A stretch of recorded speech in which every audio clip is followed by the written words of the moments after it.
Salut à tous, je sais que le thème de cette vidéo peut faire sourire parce que qu'est-ce que je vais bien pouvoir vous dire sur les gommettes? Et bien croyez-moi, j'ai des choses intéressantes à dire sur ce thème-là et si vous avez au moins une info dans cette vidéo que vous ne connaissiez pas, je compte sur vous pour me mettre un petit pouce j'aime parce que ça me fait toujours plaisir de savoir que je vous ai appris quelque chose.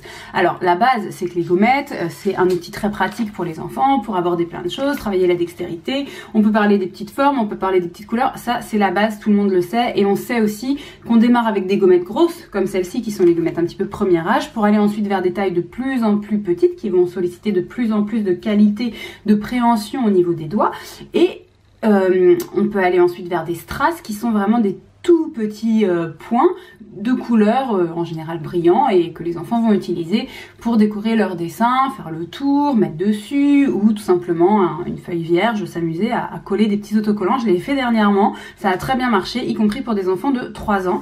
Donc voilà, même les petits strass, ça marche dès 3 ans. Maintenant, il faut aussi faire la différence entre les gommettes qui vont être repositionnables ou pas.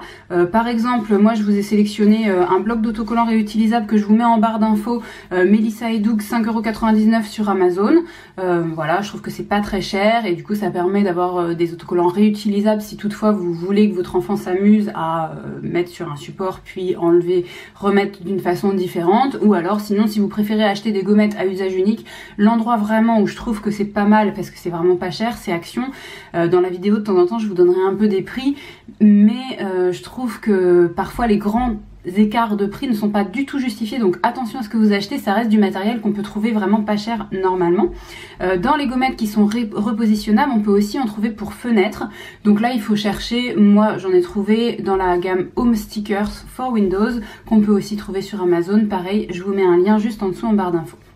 Maintenant, qu'est-ce qu'il peut y avoir un petit peu d'original dans la gamme des gommettes? Parce que une fois que vous avez proposé des gommettes à votre enfant une fois, deux fois, trois fois, bien qu'en ayant varié les tailles et les motifs, peut-être que vous allez vous dire que ça devient un petit peu redondant. Donc qu'est-ce qu'on peut trouver? On peut trouver des gommettes qui sollicitent un petit peu plus la vue. Donc ça va être par exemple les gommettes phosphorescentes qui existent voilà, vraiment dans le commerce, c'est facile à trouver. Je vous parle pas des stickers muraux, hein, je vous parle vraiment des gommettes à accrocher sur un papier. Et par exemple sur le site de la Fnac, j'ai trouvé des petits emojis à 5 € ou sur un autre site que je vous encourage à consulter pas mal parce qu'on trouve beaucoup de choses, magommette.com, j'ai trouvé des gommettes, une soixantaine, sur le thème de l'espace à 3,99 €. Ça reste un prix quand même assez modéré et le côté phosphorescent rend l'aspect de la gommette complètement différent puisqu'il va faire son montage et le soir quand il le verra dans le noir, ça, voilà, ça donnera un petit enjeu différent.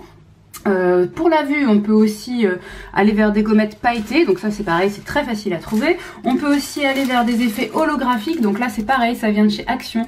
Je sais pas si vous voyez, mais en gros il y a du relief et il y a de la luminosité dessus la gommette qui fait que voilà, ça donne des reflets et ça franchement les enfants aiment bien en fait dès qu'au niveau de la lumière il y a quelque chose qui change. Vous pouvez aussi en trouver sous forme de carte à gratter. Donc par exemple, voilà, j'en avais trouvé moi toujours sur le site, non là c'est celui-là, c'est pas magommette.com, c'est un autre très connu aussi, c'est didois.fr. donc c'était des stickers cartes à gratter qui étaient des petits cœurs noirs ou rouges et je sais plus combien il y en avait mais c'était pas cher, c'était 1,99 € pour en avoir une planche. Et donc du coup une fois que vous avez les petits cœurs, vous pouvez les gratter, donc soit enlever tout, moi des fois les enfants aiment bien faire ça, soit faire un petit dessin sur le petit cœur qui va rester, vous connaissez le principe de la carte à gratter.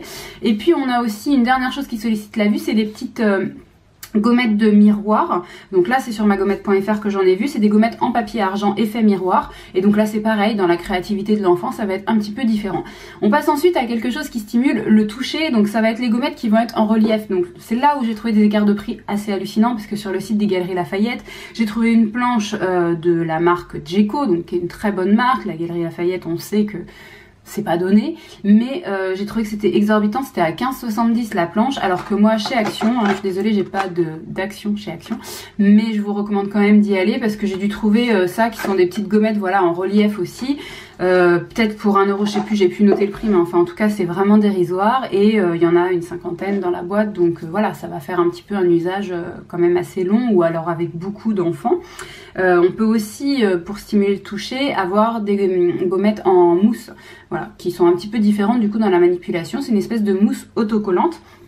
On peut aussi aller stimuler un autre sens que la vue ou le toucher, c'est l'odorat. Et là, j'espère vraiment que vous n'étiez pas au courant parce que je pense que c'est pas très connu. Et donc, je pense que je vous apporte une info. Donc, sur le site de magommette.fr, ils proposent pour une planche d'anniversaire, par exemple, donc il y a différentes gommettes d'anniversaire, il y a un gâteau au chocolat qu'on peut stimuler avec le doigt pour faire apparaître l'odeur du chocolat sur la gommette.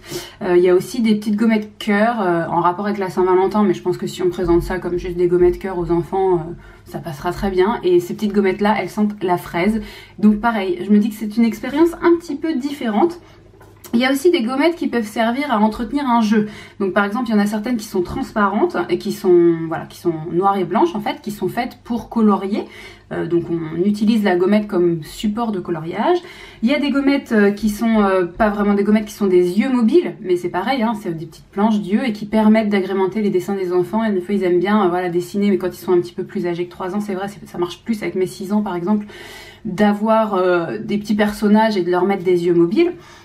Il y a aussi des puzzles qui sont faits pour gommettes, donc ça pareil, je vous mets un lien en barre d'infos, c'est des petites planches avec des petits dessins, des petites cases, et à l'intérieur des petites cases on met les petites gommettes, ça s'appelle des puzzles gommettes, et j'ai trouvé que c'était intéressant de vous en parler. C'est genre 3,99 € j'ai noté, pareil avec des fois des paillettes, des strass, etc. Mais ça donne un petit enjeu différent à la gommette, je trouvais que c'était intéressant. Et puis ce que je voulais vraiment qu'on se dise en fin de vidéo là, c'est qu'on n'est pas obligé d'aller acheter à chaque fois des gommettes, on peut les fabriquer. Il suffit d'avoir des planches autocollantes, donc on peut en trouver du papier autocollant, c'est pas très compliqué. Mais une fois qu'on l'a, il faut soit le découper au ciseau, soit avoir des petites poinçonneuses pour les fabriquer, enfin perforeuses, je sais pas comment vous appelez ça, soit une poinçonneuse, c'est comme ça, vous voyez, avec un truc, ça appuie, et puis à l'intérieur, on met la petite planche et la petite gommette sort. Soit avoir ce genre de jouet que je vous recommande pas parce que ça prend beaucoup de place pour pas grand chose. Ça s'appelle la fabrique à gommettes, et en fait le but c'est d'avoir plein de formes différentes pour, avec ces petits papiers qui sont autocollants, pouvoir faire plein de sortes de gommettes. Voilà, ça marche pas très bien comme jeu parce que c'est quelque chose d'un petit peu laborieux de faire des gommettes pendant 3 plombes, mais d'avoir une petite poinçonneuse et des petits papiers autocollants, je pense que ça peut être rigolo pour fabriquer au moins une fois ses propres gommettes. Voilà, en ce qui me concerne, j'ai fait le tour. J'espère que j'ai été assez rapide pour pas être ennuyeuse sur ce thème qui, je sais, peut être déstabilisant. J'espère que je vous ai appris quelque chose. Et puis, comme d'habitude, je vous dis à très vite pour une prochaine vidéo.